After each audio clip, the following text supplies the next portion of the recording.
Life is not just the passing of time. Life is not just the passing of time. Life is a collection of experiences, their frequency and their intensity. Life is not just watching the clock tick away. Life is a collection of experiences, their intensity, their frequency. So here's whatever the span of your life turns out to be, here's what you want to fill it up with: experiences and the intensity of those experiences. All life form strives to the max of its potential except human beings. All life form strives to the max of its potential except human beings. How tall will a tree grow? As tall as it possibly can. You never heard of a tree growing half as high as it could. No, trees don't grow half. A tree drives its roots as deep as it can, reaches as high as it can, produces every leaf it can, every fruit it possibly can. To the max. Every life form strives to the max, except human beings. Now, why not human beings? You've been given the dignity of choice. You're not a robot. You don't have to repeat this year the same as last year. You can tear up last year's plan, develop a new plan. So, the dignity of being a human being. Now, here's the choice on being a human being: to be part of all we were meant to be, or to be all. To strive for all, or half, or part, or some. The choice is up to you. To develop one skill or 10 skills. Someone says, well, I'd be happy with just one more language. Well, some say, hey, I'm going to learn 6 or 7. And this is all a matter of choice. And when someone says, no, you ought to learn 4, you got to resist all that. Because this is personal dignity. And you don't want to destroy someone's dignity by doing all the oughts, and then they feel reluctant to do it. Now we've got problems. So if you want to, just ignore this subject on time management. Now here's the next one. Step down to something easier. The guy's in sales, and he says, oh, I want to own the company. Finally owns the company. Now he's got no time to play golf. He said, when I was in sales, I was making big money playing golf 3 days a week. Heck with this owning something. Heck with managing. My life was never my own after I started to manage. I'm going back to sales. See, this is the key. If you're getting too pressed, you might consider stepping down to something with a little easier time pressure. Little girl says to her mother, Daddy comes home, brings his briefcase and pats me on the head and says hello, disappears and works on his papers. How come my daddy doesn't play with me? And her mother said, look, your daddy loves you very much, but he's so busy at work, he can't get it all done, he has to bring it home. He loves you, but that's why he can't play with you. And the little girl said, why don't they just put him in a slower group? Remember when I said some things I went for cost me too much? So reconsider. Next key to time management. And that's work longer and harder. But see, there's a limit to that. I almost lost my health the first year. I went so crazy about personal development and achievement. I just went bonkers. You know, I told you I was skinny, but at the end of that first year, I was a walking shadow. And then it suddenly occurred to me, what if I got rich and too ill to spend it? I mean, that was a shocker. So I started, developing a little more reasonable. Because I said, if 12 hours won't do it, I'll work 14. If that won't do it, I'll work 18. I mean, how many hours it takes. And sure enough, it cost me too much. So see, working longer and harder for some might be appropriate. If you're just sitting around not doing that much, this might be good, work longer and harder. But you can only work so hard.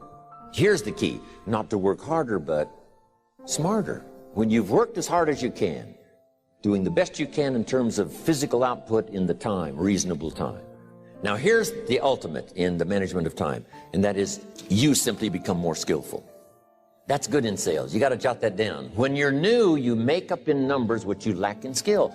Now, when you become more skillful, the numbers can go down because now your persuasive ability and all of that is now so high that you don't need to put as many numbers out. But at first, if you want to compete or if you want to really get good, you've got to put in the numbers. But if you get more from yourself, develop more of yourself, now the time management becomes an easier task. Now here's the next thing. Either you run the project or it runs you. I've found out when you start something, at first you're in charge. All of a sudden, a year later, it's in charge. Some of the companies I started, I'm telling you, I'm in control. A couple of years later, I'm out of control. At first, I've got it on the run. 2 years later, it's got me on the run. Haven't got enough time. I'm dizzy with trying to get it all done. So here's part of the key, and that's to get in charge. Say, I'm going to take charge of my health. One of my albums is entitled, Take Charge of Your Life. Take charge of your time. Take charge of your resources, which we're going to talk about next.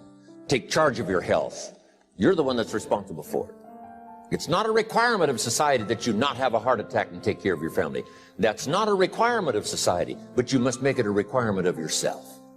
Society doesn't require that you build a financial wall around your family nothing can get through. That's not a requirement of society. It's a requirement you impose on yourself to build a financial wall around your family nothing can get through. So impose on yourself this self-development of being in charge, taking charge of your life and your health and your future and your responsibilities and all the rest.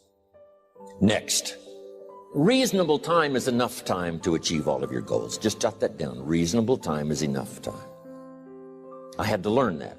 Reasonable time is enough time. Here's why. It's not the hours you put in, it's what you put in the hours. If you start depositing greater ideas into the hours you've got later than now, I'm telling you, later you can't believe the productivity that will flow. The ideas you can't think of now, a year from now, they'll start to flow. And when you deposit those ideas in the hours you've got, productivity multiplies by 2, 3, 5, 10. Next, time management essential. We've already covered the first one, a written set of goals. And then do priorities on your goals. What's important this week? What's important this month? Here's the next one. Often review. Just go over your goals to make sure that your list is working for you. It's got you inspired. It's got you turned on.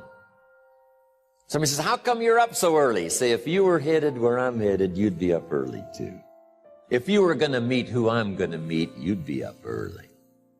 If it was going to stack up for you like it's stacking up for me, you'd be getting up early. Here's some more time management essentials. Learn to study what we call majors and minors. You pick up the phone. Here's what you must say when you pick up the phone. Is this a major conversation or a minor conversation? If it's minor, a few pleasantries and you're done. If it's major, maybe you've got to make a few notes. So here's the next one. Important conversations, make an agenda before you make the call. Did you ever hear a conversation end like this? Let's see, there was something else. See, you don't look that swift. I can't think of it right now. I'll call you back. See, you look a little incompetent. Let's see, there was something. It escapes me right now. Really?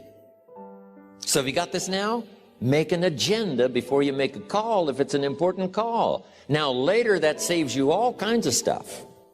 So what's major, what's minor? Now here's the key on this. Don't major in minor things.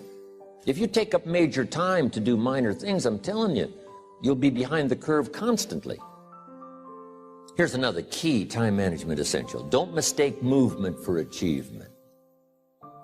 It's easy to get faked out by being busy. Guy comes home at night all exhausted, falls in the chair and says, oh, I've been going. Here's the big question. Doing what? It's not the going. Some people are going, and they're doing figure eights. I mean, their progress is small. So don't mistake movement for achievement. Now here's a big one, concentration. I had to learn this. All those years ago, I'm in the shower trying to compose a letter. Found it turns out to be a strange letter. So here's what I learned to do. Save the work till you get to the office. Save the work till you get to the work. Don't try to get to the office on the way to work. On the way to work, enjoy the way. In the shower, enjoy the shower. Then go to work when you get to work. I found this to be helpful. Concentration. Here's another big one. Learn to say no. I'm telling you, in such a social society we have now, it's so easy to try to be a nice person, saying yes to everything. Find yourself overloaded. Now you got to call and make the, well, gosh, you know, all the time it takes to back out of something that you said yes to too quickly. Here's what might be better. I don't think so, but if that changes, I'll call you. Little things you can use not to overcommit yourself. My friend Ron Reynolds says, don't let your mouth overload your back. It's a good one. Now here's a big one on time management. When you work, work. When you play, play. Don't mix the two. Don't work at play. I used to take my family to the beach and I would bring my briefcase. I learned not to do that. Or at the beach, I'm saying I should be at the office. I should be at the office. Now my family's upset because I'm at the beach and I'm thinking office, office, office. Now when I'm at the office, I'm thinking what? I got to get my family to the beach, the beach, the beach. So things are not going too well at the office because I'm thinking beach, and things are not going too well at the beach because I'm thinking office. Here's what I learned to do. At the beach, be at the beach. At the office, be at the office. When you work, work. When you play, play. Don't mix the two. Don't work at play. Now here's one of the most important ones. Don't play at work. Work is too serious.